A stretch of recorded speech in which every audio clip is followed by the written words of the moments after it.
మరి మనము దేవుని పక్షమై మనము నిలవబడినప్పుడు దేవుని యొక్క కార్యాలు ఏ విధంగా ఉంటాయో కొన్ని కుటుంబాలను చూస్తున్నటువంటి తరుణములో మనకు ప్రతిదినం కూడా అర్థమవుతూ ఉంటుంది. దేవుడు అర్థమయ్యేటువంటి రీతిలో అనునిత్యము కూడా అనేక కుటుంబాలను ఈ భూమి మీద ఆయన మరి స్థిరపరచి బలపరిచి ముందుకు నడిపిస్తున్నటువంటి తరుణాల్లో ఆ కుటుంబాలు పొందుకున్నటువంటి ఆశీర్వాదాన్ని చూస్తున్నటువంటి తరుణాల్లో చాలాసార్లు మనకు అనిపిస్తుంది దేవుడు ఖచ్చితంగా వీరి పక్షమై కార్యాన్ని జరిగిస్తున్నాడు. దేవునికి మహిమ కలుగును గాక.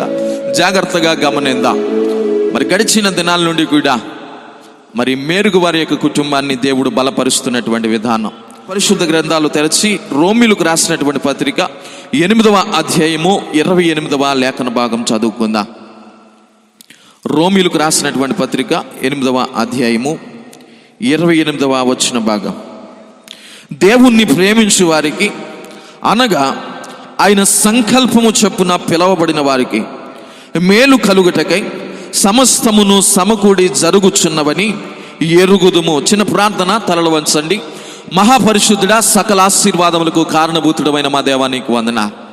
అయ్యా, నీ చిత్తమును బట్టి నాయన మరొక పర్యాయము మేము ప్రార్థించడానికి మీరెంతగానో కృపనిచ్చారు. కృప వెంబడి కృప మీరు మా జీవితాలలో అనుగ్రహిస్తున్నటువంటి విధానమును బట్టి నాయన నీ నామమును మేము హెచ్చిస్తూ ఉన్నాం. మరి ప్రాముఖ్యంగా ఈ కుటుంబం పట్ల మీరు జరిగించిన ప్రతి కార్యాన్ని బట్టి నాయన నీ నామమును మేము హెచ్చిస్తూ ఉన్నాం. దయతో మరొకసారి నాయన కుటుంబాన్ని మీరు జ్ఞాపకం చేసుకోండి. ఇక్కడ కూడి ఉన్నటువంటి ప్రభు ఉద్దేశం ఏమిటో అయ్యా మీరు ఎరిగి ఉన్నారు నాయన. ఆ ఉద్దేశ ప్రకారంగా ఈ కుటుంబంలో అనేక కార్యములు నీ నామములో జరుగునుగా కని ప్రార్థిస్తూ ఉన్నాం. నీ అమూల్యమైనటువంటి వాక్కుల చేత నాయన ఇక్కడ కూడి ఉన్న వారందరినీ కూడా మీరు బలపరచండి. అయ్యా ఏ విధంగా నాయన మీరు బలపరుస్తారో, అయ్యా ఏ విధంగా ప్రభు మీరు దీవిస్తారో నీ బిడ్డలందరూ కూడా నీ వాక్యము ద్వారా నాయన గ్రహించుదురు గాక అని ప్రార్థిస్తూ ఉన్నాం. అయ్యా ఇంకను ముందు జరగబోయేటువంటి కార్యక్రమం అంతా కూడా నీ నామ మహిమార్థమై జరిగించమని మా ప్రభువును ప్రియ రక్షకుడైన యేసుక్రీస్తు వారి పరిశుద్ధ నామమును బట్టి ఈ ప్రార్థన మనవులు అడిగి వేడుకొనుచున్నాము తండ్రి, ఆమేన్. దేవునికి మహిమ కలుగును గాక. కొద్ది నిమిషాల పాటు దేవుని యొక్క మాటల మీద శ్రద్ధ నిలుపుదాం. అక్కడ అపోస్తులుడైనటువంటి పౌలు గారు రోమాలో ఉండేటువంటి దేవుని యొక్క సంఘమునకు రాస్తున్నటువంటి సంగతులు ఇక్కడ మనము చదవగలుగుతూ ఉన్నాం. ఈ సంగతులను జాగ్రత్తగా ఆలోచించగలిగితే మరి ఒక దైవ సేవకుడు సంఘమును ఉద్దేశించి దేవుణ్ణి ప్రేమించే వారి యొక్క జీవితాలు ఏ విధంగా ఉంటాయో, మరి దేవుని యందు నమ్మకం ఉంచిన వారి యొక్క జీవితాలు ఏ విధంగా ఉంటాయో అనేటువంటి ఒక గొప్ప సందేశాన్ని, ప్రజలను ఆలోచింపజేసేటువంటి సందేశాన్ని ఇక్కడ ఇస్తున్నాడు. ఆ సందేశం ఏమిటి అంటే, ఎవరైతే దేవుణ్ణి ప్రేమిస్తారో, ఆయన యొక్క సంకల్పము చొప్పున ఎవరైతే పిలువబడతారో వారికి దేవుడు ఏవేవైతే సిద్ధపరిచాడో అవి ఎలా ఉన్నాయి అనేటువంటి ఉద్దేశాన్ని ఇక్కడ జ్ఞాపకం చేస్తున్నాడు. మేలు కలుగుటకై సమస్తమును కూడా సమకూడి జరుగుచున్నవి అన్నాడు. జాగ్రత్తగా ఆలోచన చేద్దాం. ఈరోజు మానవుడు ఉద్దేశిస్తున్నటువంటి ఉద్దేశములు అనేకములు ఉన్నాయి. ఈ భూమి మీద మానవుడు ఇస్తున్నటువంటి పరిస్థితుల్లో మేము కూడా చక్కటి ఇల్లు కట్టుకుంటే బాగుంటుంది అనేటువంటి ఉద్దేశాలు చాలా మందికి ఉన్నాయి. మేము కూడా చక్కటి కారు కొనుక్కుంటే బాగుంటుంది అనేటువంటి ఉద్దేశాలు చాలా మందికి ఉన్నాయి. వ్యాపారం చేసినప్పుడు ఆ వ్యాపారము ఫలించాలి అనేటువంటి ఉద్దేశాలు చాలా మందికి ఉన్నాయి. ఈరోజు మానవుడు ఈ భూమి మీద చాలా రకాలైనటువంటి కార్యములను తలపెడుతూ ఉన్నాడు. అయితే మానవుని యొక్క ఉద్దేశం ఏమిటంటే, మేము తలపెట్టే ప్రతి కార్యము కూడా ఏం చేయబడాలంటే చెప్పండి, సఫలము చేయబడాలి. దేవుడే దాన్ని సఫలం చేయాలి. ఈ లోకములో మేము కూడా ఆశీర్వాదకరమైనటువంటి జీవితాన్ని గడపాలి అని మానవుడు ఉద్దేశాన్ని కలిగి ఉన్నాడు. కానీ ఇక్కడ పౌలు మహాశయుడు రాస్తున్నటువంటి విధానం ఏమిటి అంటే, దేవుణ్ణి ప్రేమించే వారికి అనగా ఆయన సంకల్పము చొప్పున పిలవబడిన వారికి మేలు కలుగుటకై సమస్తమును కూడా ఎలా జరుగుతున్నవంట, సమకూడి నీకు ఏది కావాలో దేవుడే దాన్ని నీకు సిద్ధపరచబోతున్నాడు. దేవునికి మహిమ కలుగును గాక. ఒక్కొక్కసారి మన యొక్క ఆలోచన ద్వారా ఎలా ఉంటుందంటే, దేవుడు ఏమిచ్చినా మనకు కావాలి అనేటువంటి విధానంలో ఇంకా కావాలి ఇంకా కావాలి, ఆశకేముండదండి చెప్పండి, హద్దు ఉండదంట. ఇంకా కావాలి అనేటువంటి ధోరణిలో ప్రతి వ్యక్తి కూడా గడుపుతూ ఉన్నాడు. నేను ఒక మాట జ్ఞాపకం చేస్తా ఉన్నాను. ఈరోజు ఏ ఆశతో అయితే దేవుణ్ణి నీవు అడుగుతున్నావో, ఆశ కలిగిన ప్రాణాన్ని దేవుడు ఏం చేస్తాడో తెలుసా, తృప్తి పరుస్తాడు. దేవునికి మహిమ కలుగును గాక. ఇక్కడ రాయబడినటువంటి విధానం ఏమిటి అంటే, దేవుణ్ణి ప్రేమించే వారికి సమస్తము కూడా ఎలా జరుగుతాయంట, సమకూడి దేవుడే సమకూరుస్తాడంట.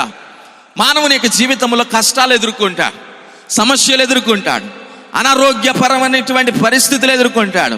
ఎలాంటి పరిస్థితులు ఎదుర్కొన్నప్పటికీ అది లేమైన అయి ఉండొచ్చు, కలిమైన అయి ఉండొచ్చు, అది వ్యాధి అయినా అయి ఉండొచ్చు, అనారోగ్య పరిస్థితి అయినా అయి ఉండొచ్చు, ఆరోగ్యకరమైనటువంటి పరిస్థితి అయినా అయి ఉండొచ్చు.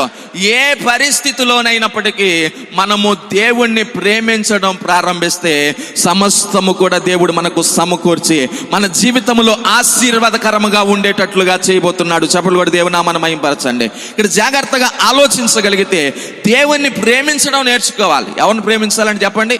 దేవుణ్ణి ప్రేమించడం నేర్చుకోవాలి. ఈరోజు ఈ ప్రేమ అనేటువంటి మాటను మనము అర్థం చేసుకోగలిగితే బైబిల్ చెప్తూ ఉంది అగాపే ప్రేమ అంట. దేవుని ప్రేమ. ఏ ప్రేమ చెప్పండి? అగాపే ప్రేమ.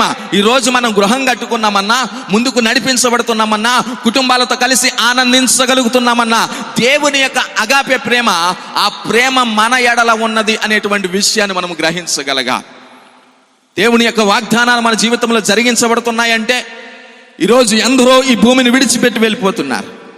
ఎందరో మరి ఈ లోకములో గనులుగా పిలవబడిన వారే ఈ భూమి వారికి శాశ్వతము కాదు అని కాటికి చేతులెత్తుతున్నటువంటి రోజులు ఇవి. మరి ఎందుకు మనం ఇంకా సజీవముగా ఉన్నాం అంటే మన ద్వారా దేవుని యొక్క నామము ఏం చేయబడాలి చెప్పండి? మహిమపరచబడాలి. మన ద్వారా దేవునికి ఘనత కావాలి. మన ద్వారా దేవుని యొక్క నామము అనేక మంది ఎదుట గొప్ప చేయబడాలి. దావీదు అంటారు కదా, ఎక్కలేని ఎత్తైన కొండను నన్ను ఎక్కించగలవా అని దేవుని ఎదుటికి వెళ్ళి ప్రార్థించినప్పుడు గొర్రెల దొడ్డులో ఉన్న వ్యక్తిని ఎక్కడ తీసుకొని వెళ్ళాడు చెప్పండి? మహాసింహాసనం మీద కూర్చుండబెట్టేశాడంట. ఒక రాజుగా కూర్చుండబెట్టాడంట. ఇంత గొప్పటి ఆధిక్యత దేవుడు ఎందుకు ఇచ్చాడు అంటే దేవుణ్ణి ప్రేమించే వారిని దేవుడు ఏం చేయడానికి చెప్పండి? విడిచిపెట్టడం. దేవుని మీద నమ్మకం ఉంచడం ప్రారంభించాలి. దేవుని మీద ఆనుకోవడం ప్రారంభించాలి. మరి పెదనాన్నగారి యొక్క కుటుంబ పరిస్థితి మనందరికీ తెలిసిందే. వారు కష్టం మీద ఆధారపడి వారు బ్రతుకుతున్నటువంటి పరిస్థితుల్లో నిజంగా మరి పూర్వపు దినాలు మనము ఆలోచన చేయగలిగితే ఆ మాయపట్నం ప్రాంతంలో వారు నివాసం చేస్తున్నటువంటి పరిస్థితి చాలా ఇరుకండి. ఎబ్బేజు ప్రార్థన చేస్తాడు కదా, చాలా క్లుప్తమైనటువంటి ప్రార్థన. అయ్యా నా సరిహద్దులను విశాలపరచు. మనం కూడా ప్రతిదినం కూడా ఒక పెద్ద గృహాన్ని చూసినప్పుడు దేవుడు నాకు ఇలాంటి గృహం ఎప్పుడు ఇస్తాడో, ఎంతమంది కలుగుతుందండి ఇలాంటి ఆలోచనలు? దేవుడు ఇలా నన్ను ఎప్పుడు నడిపిస్తాడో. కానీ నడిపించబడాలి అనేటువంటి ఆశ కలిగిన వారందరూ కూడా దేవుని ఎదుటికి వెళ్ళి అయ్యా నా సరిహద్దులు నీవేం చేయాలి చెప్పండి? విశాలపరచండి అని ప్రార్థన చేయడం ప్రారంభించాలి. ఎబ్బేజు ప్రార్థించగా తన పరిస్థితి మారినట్లుగానే ఈరోజు నీవు ప్రార్థించగా నీ పరిస్థితులన్నీ నజరేయుడైన యేసయ్య మార్చబోతున్నాడు అనేటువంటి సందేశాన్ని నేను ఇస్తూ ఉన్నాను. జాగ్రత్తగా ఆలోచించాలి. దేవుని ప్రేమించడం నేర్చుకోవాలి అంట. దేవుని ప్రేమించడం ఎలా? ఒక వ్యక్తిని ప్రేమించాలి అంటే ఆ వ్యక్తికి అనుకూలముగా నడుస్తాడు. జాగ్రత్తగా గమనించాలి. నేను నిన్ను ప్రేమిస్తున్నాను అని తెలియచేయాలంటే ఆ వ్యక్తికి అనుకూలముగా నడుచుకుంటాడంట. ఆ వ్యక్తికి ఇష్టము కలిగేటట్లుగా నడుచుకుంటాడంట. ఆ వ్యక్తి ఈ వ్యక్తిని చూసి ఈ వ్యక్తి ఎంత మంచోడో అని చెప్పేటట్లుగా నడుచుకుంటాడంట. రెండవదిగా ఈ లోకంలో ఉండే ప్రేమ తెలియచేయాలి అంటే గిఫ్ట్స్ అంట, బహుమతులు ఇవ్వాలంట. ఏమి ఇవ్వాలి చెప్పండి? బహుమతులు ఇవ్వడం ద్వారా నేను నిన్ను ఇంత ప్రేమిస్తున్నాను, నా ప్రేమ ఇలా వెల్లడి చేస్తున్నాను అని బహుమతుల ద్వారా ప్రేమను తెలియజేస్తాడు. అయితే దేవుని యొక్క లేఖనము మనందరితో మాట్లాడుతున్నటువంటి విధానం ఏమిటో తెలుసా? పౌలు మహాశయుడు అంటున్నాడు, దేవుణ్ణి ప్రేమిస్తే సమస్తము కూడా నీకు సమకూడి జరిగించబడుతుంది అన్నాడు. మరి దేవుణ్ణి ప్రేమించడం ఎలా? దేవుని యొక్క ప్రేమ మన ఎడల ఉన్నది అని మనము ప్రతిదినము కూడా గమనిస్తూ గ్రహిస్తూ మన జీవితాల్లో పొందుకుంటూ ఉన్నాం. మరి మనం ఎలా దేవుణ్ణి ప్రేమించగలం? మన ప్రేమను ఎలా వ్యక్తపరచగలం? మన ప్రేమను ఎలా చూపించగలం అంటే దేవుని యొక్క లేఖనంలో రాయబడినటువంటి విధానం ఏమిటంటే యోహాను సువార్త 14వ అధ్యాయము 15వ వచనం చదువుకుందాం. యోహాను సువార్త 14వ అధ్యాయము 15వ వచనం. మీరు నన్ను ప్రేమించిన ఎడల నా ఆజ్ఞలను గైకొందురు అన్నాడు. జాగ్రత్తగా గమనించాలి. దానికంటే ముందు వచ్చిన 14వ వచనములు అంటాడు, మీరు నా నామమున ఏది అడిగిననో నేను చేతును అన్నాడు. దేవుని యొక్క నామములో మానవుడు ప్రతి విధమైనటువంటి ఆశీర్వాదాన్ని పొందుకుంటాడు. అది ఎంత అసాధ్యమైనప్పటికీ దేవుడు ఏం చేస్తాడు చెప్పండి? సాధ్యపరుస్తాడంట. నీవు అనుకుంటావు ఇంకా నా బ్రతుకు మారదు అని అనుకుంటావు. కానీ దేవుడు ఏం చేస్తాడు తెలుసా? అనేక మందికి ఆశ్చర్యము కలిగేటట్లుగా ఆయన నామములో అడగడం ప్రారంభిస్తే చాలంట. ఎవరి నామములో అడగాలంట? మనము దేవుని నామములో, యేసు ప్రభు వారి యొక్క నామములో అడగడం ప్రారంభిస్తే సమస్తాన్ని కూడా ఆయనకు నీకు మేలుకరముగా చేయబోతున్నాడు. ఆ 15వ వచనంలో అంటాడు కదా, దేవుణ్ణి ప్రేమించే వారందరూ కూడా ఎవరి ఆజ్ఞలు గైకొంటారు చెప్పండి? ఆయన ఆజ్ఞలు గైకొంటారు. ధర్మశాస్త్ర గ్రంథములో ఒక ప్రత్యేకమైనటువంటి మాట రాయబడింది. ద్వితీయోపదేశకాండం 28వ అధ్యాయము 1 నుండి 14 వచనాలు. మరొకసారి చెప్తున్నాను. ద్వితీయోపదేశకాండము 28వ అధ్యాయము 1 నుండి 14 వచనాలు. దేవుణ్ణి ప్రేమిస్తే దేవుని యొక్క ఆజ్ఞలు గైకొంటారు. ఆజ్ఞలు గైకొన్న వారి యొక్క జీవితాలు ఏ విధంగా ఉంటాయి? ఆజ్ఞల ప్రకారంగా చేస్తే, దేవుని యొక్క మాట ప్రకారంగా చేస్తే వారి యొక్క జీవితాలు, వారు చేసేటువంటి పనులు, వారు చేసేటువంటి వ్యాపారాలు, వారు ఏ పని పూనుకున్నా ఆ పని ఏ విధంగా దీవించబడుతుందో భక్తుడు చెప్పుకుంటూ వస్తాడు. అయితే 15వ వచనం నుండి కూడా చివరి వచనం వరకు కూడా కొన్ని విషయాలు రాయబడ్డాయి. దేవుని మాట వినకపోతే, దేవుని ప్రేమించకపోతే, దేవుని ఆజ్ఞను విడిచిపెడితే కలిగేటువంటి శాపం ఏమిటో కూడా అక్కడ రాయబడింది. ఈరోజు మన జీవితము శాపము గుండా నడిపించబడుతుందేమో, దీనికి కారణం ఏమిటి అని ఆలోచించాలి. ఒకవేళ మన జీవితము ఆశీర్వాదకరంగా నడిపించబడితే దీనికి కారణం ఏమిటో గమనించాలి. దానికి ఉన్నటువంటి కారణాలు ఏమిటో తెలుసా? దేవుడు చెప్పింది చెప్పినట్లుగా చేయడమే. దేవుడు ఏదైతే చెప్పాడో, ఏదైతే చెయ్యమన్నాడో, దేవుని యొక్క ఆజ్ఞ ఏదైతే ఉన్నదో ఆయన ఆజ్ఞను అనుసరించి ఏం చేయాలి చెప్పండి? నడుచుకోవాలంట. ఇలా నడుచుకుంటే దేవుణ్ణి ప్రేమించే వారిగా మనం ఉంటాం. దేవుణ్ణి ప్రేమించే వారికి ఏమేమి సమకూర్చబడి జరుగుతాయంట? సమస్తము అన్నాడు. ఈ మాటలో సంపూర్ణమైనటువంటి అర్థాన్ని మనం గ్రహించాలి. సమస్తము అండి. ఈరోజు తరచుగా మానవుడు ఎదుర్కొంటున్నటువంటి సమస్యలు ఏమిటో మీరు చెప్పగలరా? ఒక చక్కటి ఇల్లు కట్టుకోవాలి. ఇల్లు ఏమిటంట? ఒక సమస్య. సమస్తము అనేటువంటి మాటలో సంపూర్ణత దాగుని ఉన్నది. ఏమిటి ఆ సంపూర్ణత అంటే? ఇల్లు ఒక సమస్య, పెళ్లి ఒక సమస్య, పెళ్లి తర్వాత బిడ్డలు ఒక సమస్య. ఒక బర్త్డే జరిపించుకోవాలన్నా దేవుడు ఏమి ఇవ్వాలి చెప్పండి? గర్భఫలము యెహోవా ఇచ్చు బహుమానము అని రాయబడింది. ఈరోజు ఆడవారికేమో ఒక ప్రాముఖ్యత ఉంది, మగవారికేమో ఒక ప్రాముఖ్యత ఉంది. దేవుడిచ్చిన బహుమానము ఏమై ఉండాలని ఆలోచిస్తారు చెప్పండి? ఖచ్చితంగా మగపిల్లే పుట్టాలి. ఎలాంటి ప్రార్థన మన ప్రార్థన చెప్పండి? అన్నావులే ప్రార్థన చేస్తామంట. ఎందుకో? దేవునికి అప్పగించడానిక. అన్న ఎందుకు ప్రార్థన చేసింది? అయ్యా గొడ్రాలు అనేటువంటి నింద నేను భరించలేకపోతున్నాను, అనేక అవమానాలు నా జీవితంలో ఉన్నాయి. సమూయేలు మొదటి గ్రంథం 1వ అధ్యాయంలో రాయబడినటువంటి సంగతులు ఇవి.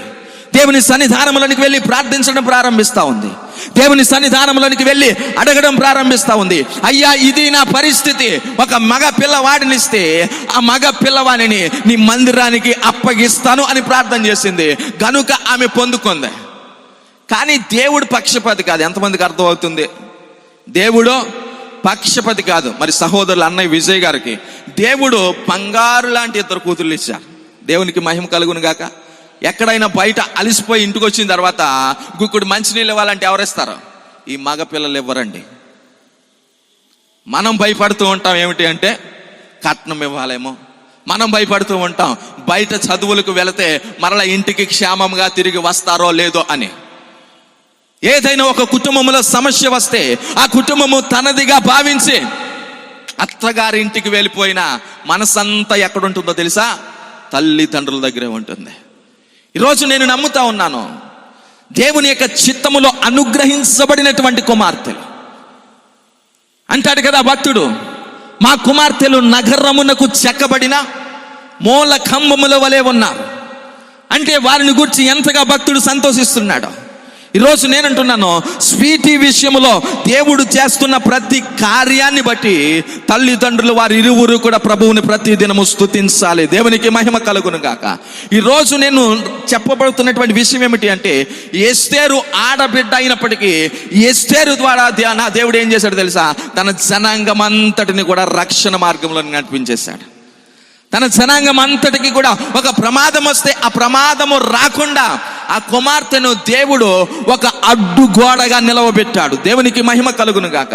ఈ రోజు నేనంటున్నాను, ఈ కుమార్తెల ద్వారా ఈ కుటుంబము ఇంకను ఇంకను ఇంకను దీవించబడబోతుంది. నమ్మిన వారు 2 చేతుల పైకెత్తి గనుడైన యేసయ్య నామమును స్తుతిందాం. జాగ్రత్తగా ఆలోచించాలి. ఎవరిని ప్రేమించాలి చెప్పండి? దేవుణ్ణి ప్రేమించాలంట. దేవుణ్ణి ప్రేమించడం నేర్చుకోవాలి అంట. ప్రేమించడము, ఈ ప్రేమ ఎలా వ్యక్తపరుస్తాము అంటే దేవుడు ఏదైతే చెప్పాడో, దేవుని యొక్క మాట ప్రకారంగా చేయడం, దేవుడు ఏదైతే మన ఎడల ఉద్దేశించాడో వాటన్నిటిని కూడా తోట తప్పకుండా దాన్ని మనము చేయడం ప్రారంభిస్తే సమస్తము కూడా మేలు కలుగుటకై మన జీవితంలో మన దేవుడు జరిగించబోతున్నాడు. దేవునికి మహిమ కలుగును గాక. చూడండి, ఆదికాండం 50వ అధ్యాయము 19వ లేఖన భాగం. ఆదికాండము 50వ అధ్యాయము 19, 20 లేఖన భాగాలు మనం చదువుకుందాం. యోసేపు, భయపడకుడి, నేను దేవుని స్థానమందున్నానా? మీరు నాకు కీడు చేయను ఉద్దేశించితిరి గాని నేటి దినమున జరుగునట్లు ఆయన బహు ప్రజలను బ్రతికించున్నట్లుగా అది మేలుకే దేవుడు ఉద్దేశించెను. జాగ్రత్తగా మీరు గమనించండి. మీరు చాలా మంది బోధకులు బోధిస్తున్నటువంటి విధానంలో తరచుగా నేటి క్రైస్తవ సమాజంలో ప్రతిదినం కూడా వినబడుతున్నటువంటి ఒక పేరు యోసేపును గురించినటువంటి పేరు. యోసేపు అను మాటకు తన తండ్రి అంటాడు కదా, ఇతడు ఫలించేటి కొమ్మ అన్నాడు.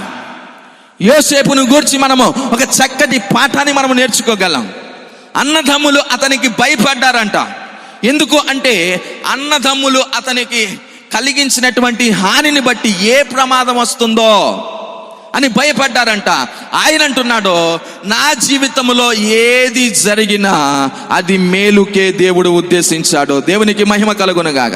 ఏది జరిగినా అది నష్టమా, అది ఇబ్బందా, అది కష్టమా, అనారోగ్యకరమైనటువంటి పరిస్థితి. ఈరోజు మానవుని యొక్క మనుగడ ఎలాగైపోయిందో తెలుసా? దేవుడు అన్ని ఇస్తే దేవుణ్ణి స్తుతించేటువంటి బిడ్డలు ఉన్నారంట. దేవుడు గొప్ప ఆశీర్వాదాన్ని ఇస్తే దేవుణ్ణి మహిమపరిచేటువంటి బిడ్డలు ఉన్నారంట.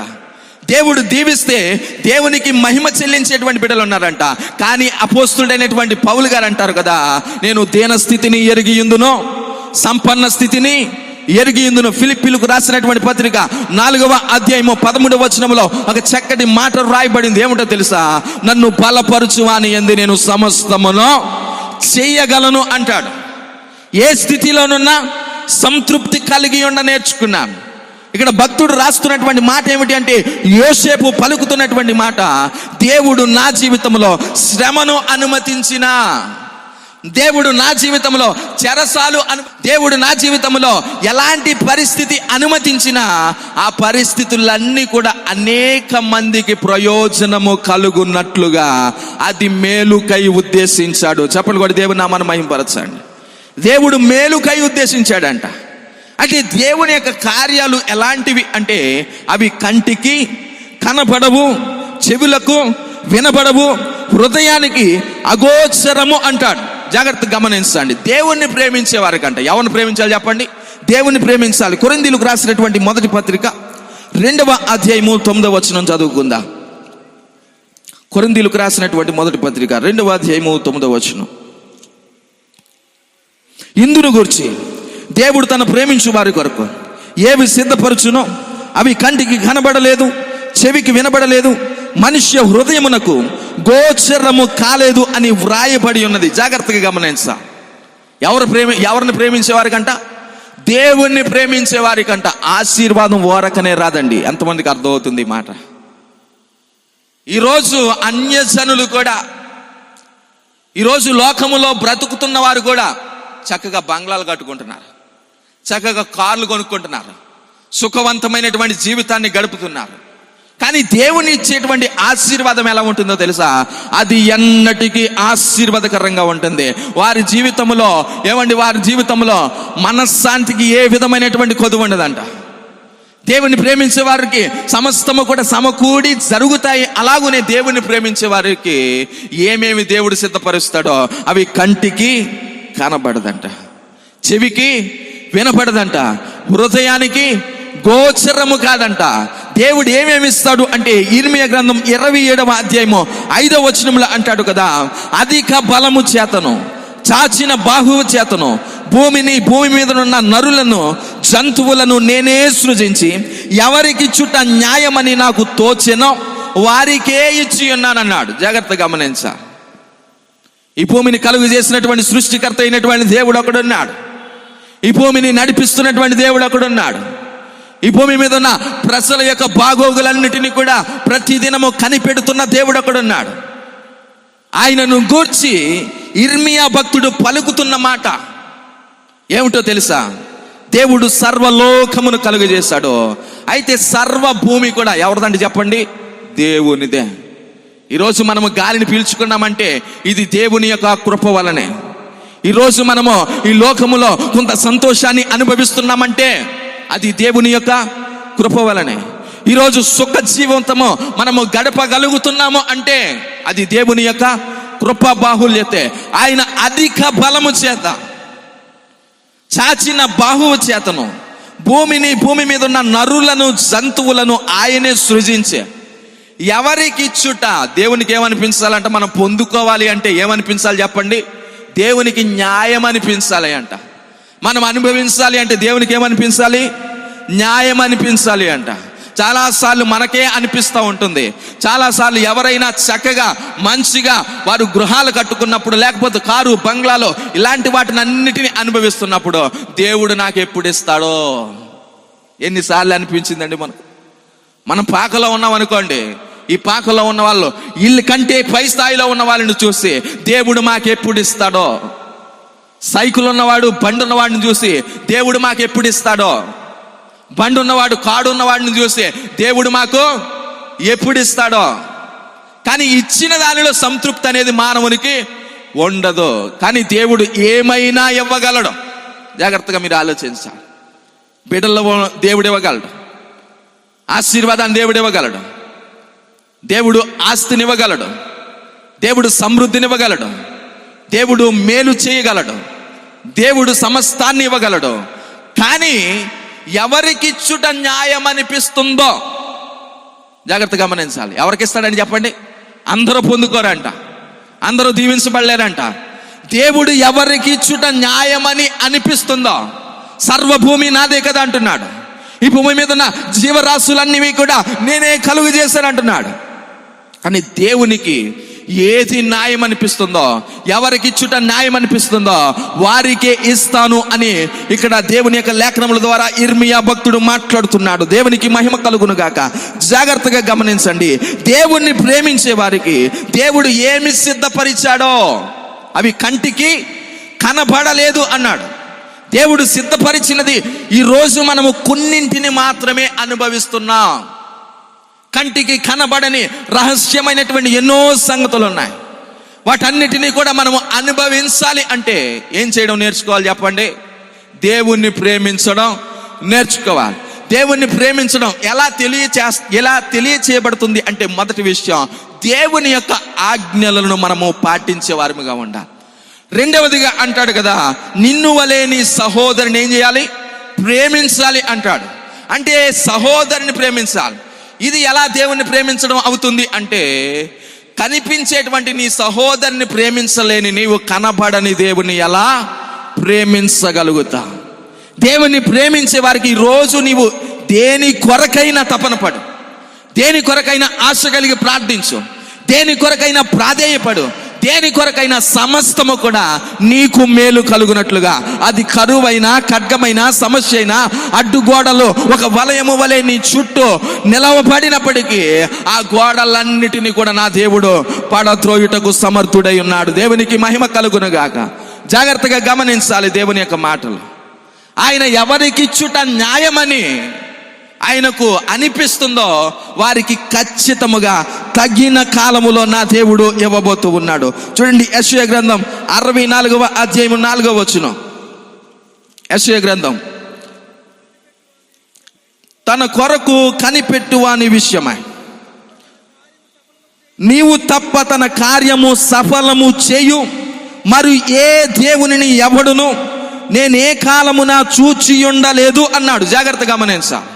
ఎవరి కొరకు కనిపెట్టే వారి కొరకంట?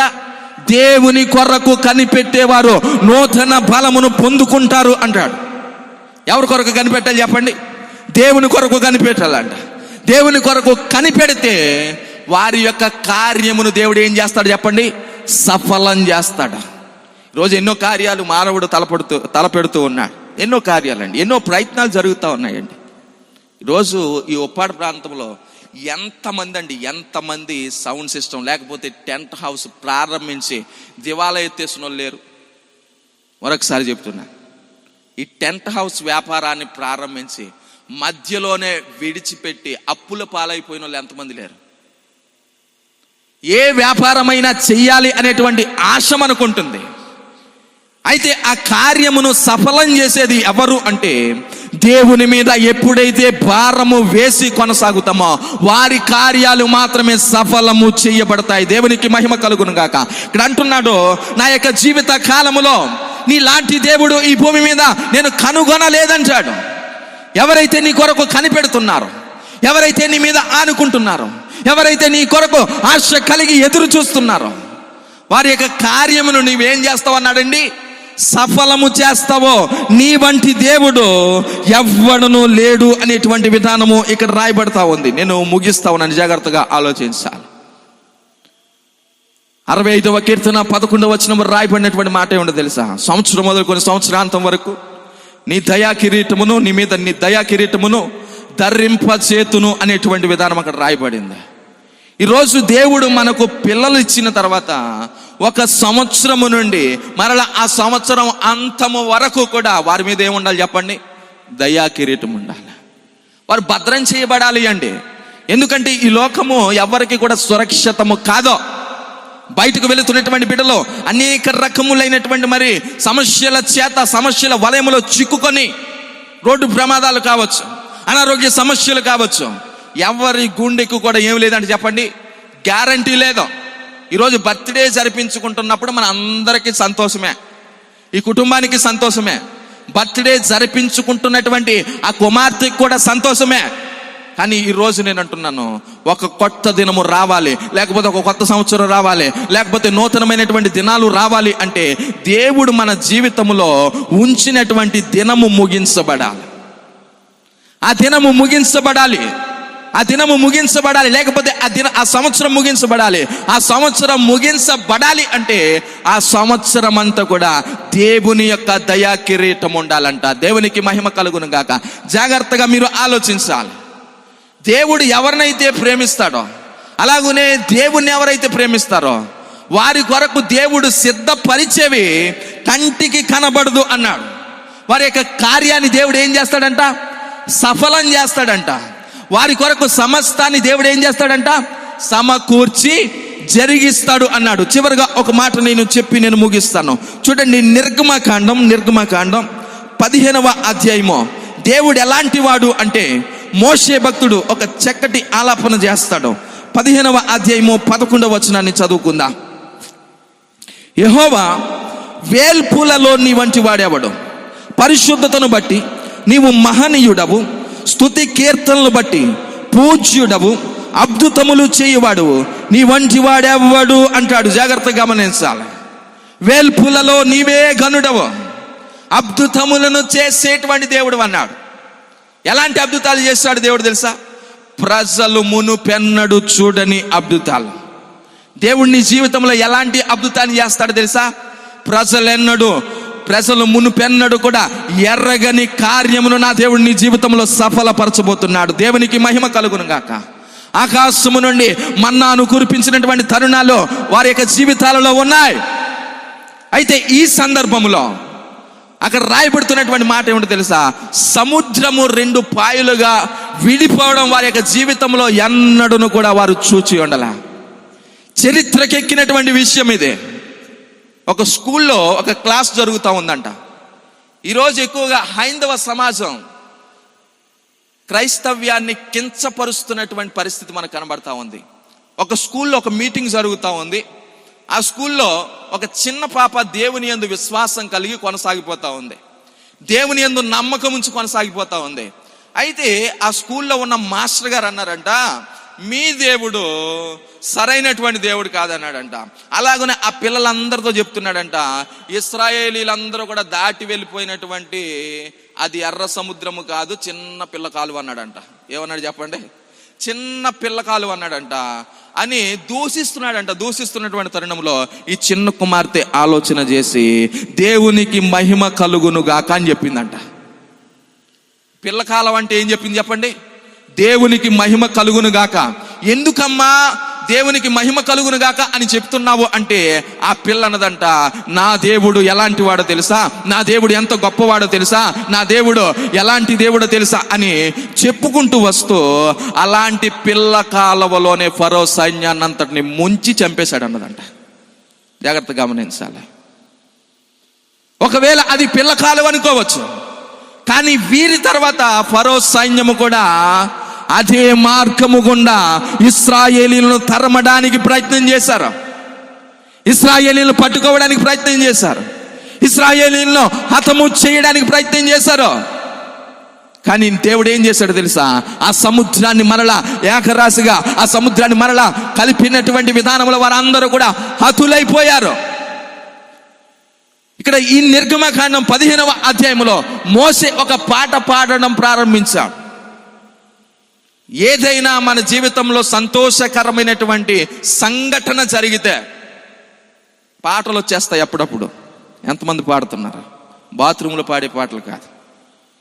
ఏదైనా సంతోషకరమైనటువంటి సంగతి ఏదైనా జరిగితే దేవుడు దీవించినటువంటి విధానమును బట్టి పాటలు వస్తూ ఉంటాయి. అయితే వీరు పాడేటువంటి విధానం ఏమిటి అంటే పాటలో దేవునికి మహిమను చూపిస్తా ఉన్నా, పాటలో దేవునికి కావలసినటువంటి ఘనతను చేకూరుస్తూ ఉన్నా. ఆయన అంటున్నాడు కదా, యెహోవా వేల్పులలో నీ వంటి వాడు ఎవ్వడును లేడంటాడు, పరిశుద్ధతను బట్టి నీవు మహనీయుడు అంటాడు, స్తుతి కీర్తనలు బట్టి నీవు పూజ్యుడు అంటాడు, అద్భుతములు చేయవాడవో నీవే అన్నాడు. జాగ్రత్తగా గమనించాలి. అక్కడ కొన్ని తెగలను గురించి రాశాడండి. తర్వాత మీరు సమయం ఉంటే చదవండి. 14వ వచనం నుండి కూడా జనములు విని దిగులు పడును, ఫిలిష్తీయ నివాసులకు వేదన కలుగును, ఏదోము నాయకులు కలవరపడుదురు, మోయాబు బలిష్ఠులకు వణుకు పుట్టును, కానాను నివాసులందరూ దిగులు నంది కరిగిపోవుదురు. ఎందుకో తెలుసా? మా పక్షమై ఉన్నవాడు సృష్టిని శాసించగలిగిన దేవుడు, మా పక్షమై ఉన్నవాడు ఎర్ర సముద్రమును సహితము రెండుగా చీల్చగలిగినటువంటి సమర్థుడు. ఎందుకు వారి యొక్క గుండెలో కరిగిపోయాయి?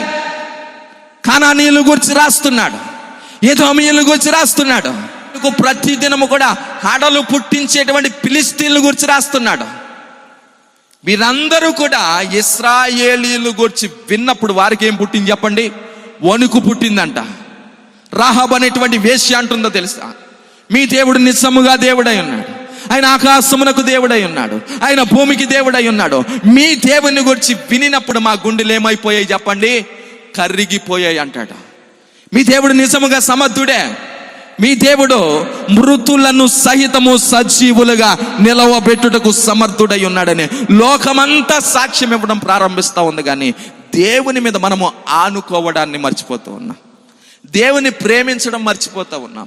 ఈరోజు నా దేవుని మాటగా నేను చెప్తున్నాను, దేవుని ప్రేమించడం నీవు ప్రారంభించగలిగితే నీకేమి కావాలో, నీకే అక్కరైతే ఉన్నదో, నీకే అవసరైతే ఉన్నదో సమస్తాన్ని కూడా నా దేవుడు నీ జీవితంలో మేలుకై సిద్ధపరచబోతున్నాడు. దేవునికి మహిమ కలుగును గాక. ఎంతమంది నమ్ముతున్నారండి? రేపు ఏం జరుగుతుందో, రేపు ఏమి సంభవించునో దానిని గురించి మీరు ఏం పడకూడదు అన్నాడు? చింతపడకూడదు. రేపు ఏం జరుగుతుందో, రేపు ఎలా ఉంటామో, రేపు పరిస్థితి ఏమిటో దాని గురించి మీరు చింతపడద్దు. మీ చింత యావత్తు ఎవరి మీద వేయాలి చెప్పాలి? దేవుని మీద వేయాలంట. ఇందాక మావి గారు చెప్తా ఉన్నారు, మరి కొంతసేపు మేము మాట్లాడుకుంటూ ఉన్నప్పుడు ఈ స్థలం కొన్నప్పుడు మరి చాలా క్లిష్టతరమైనటువంటి పరిస్థితి. ఈ స్థలాన్ని గురించి వారు ఒక చక్కటి మాట చెప్పారు. అయితే ఈ స్థలము ఇంత అభివృద్ధి పదంలోనికి దేవుడు తీసుకొని వచ్చాడు అంటే ఖచ్చితంగా దేవుని మీద ఆధారపడే వారిని దేవుడు ఏం చేయడు చెప్పండి? విడిచిపెట్టడండి. ఈ స్థలము ఈరోజు ఈ ఒప్పాడ సెంటర్కి అంతటికి కూడా ఒక మహాపురంగా చేసేసాడు. దేవునికి మహిమ కలుగును గాక. ఇది ఏ నగరం తెలుసా? ఏ నగరం చెప్పండి? గాంధీనగర్. ఏ నగరం? గాంధీనగరం. దేవుడు అనుకుంటే, దేవుణ్ణి ప్రేమించడం మనం ప్రారంభిస్తే మరి దావీదు భక్తుడు అంటాడు కదా, అయ్యా ఎక్కలేని ఎత్తైన కొండ నన్ను ఎక్కించగలవా అంటే దేవుడు ఏం చేశాడు తెలుసా? ఆ యెరూషలేము పట్టణం మీదకి ఎక్కించి దానికి దావీదు పురము అని పేరు ఆయన నామకరణం చేసేసాడు. దావీదు పురము అంట. ఈరోజు నేను నమ్ముతూ ఉన్నాను, ఈ కుటుంబము ఎడల దేవుడు చేసినటువంటి ప్రతి కార్యాన్ని బట్టి ప్రతి దినము కూడా దేవుని స్తుతించడం ప్రారంభిస్తే, ప్రతి దినము కూడా దేవుణ్ణి మహిమపరచడం ప్రారంభిస్తే, ఈరోజు నేను అంటున్నాను, వీరి ద్వారా ఈ ప్రాంతమునంతటిని కూడా నా దేవుడు దీవించబోతున్నాడు. వీరి ద్వారా అనేక కుటుంబాలను దేవుడు దీవించబోతున్నాడు. వీరి ద్వారా బంధువులను, స్నేహితులను నా దేవుడు దీవించబోతున్నాడు. ఆ ఆశీర్వాదాన్ని పొందుకోబోతున్నారు. అబ్రహాముతో అంటాడు కదా ఆయన, నీ వలన అనేక మంది దీవించబడబోతున్నారు, నీ వలన దీవించబడతారు అనేటువంటి వాగ్దానమును అబ్రహాము జీవితంలో చేసినట్లుగానే మన పిల్లలు దీవించబడాలి అంటే మనము ఎవరిని ప్రేమించాలి చెప్పండి? దేవుణ్ణి ప్రేమించాలి. దేవుని ప్రేమిస్తే మనకు కదువు లేకుండా సమస్తాన్ని కూడా దేవుడు మన జీవితంలో, పిల్లలను, గృహాలను, మరి మనకు కావలసిన సమస్తాన్ని కూడా దేవుడు ఇస్తాడు. ఇచ్చి మనల్ని ముందుకు నడిపిస్తాడు. దేవుడు ఈ మాటలు మన అందరి వినికుల్లో దీవించి ఆశీర్వదించును గాక.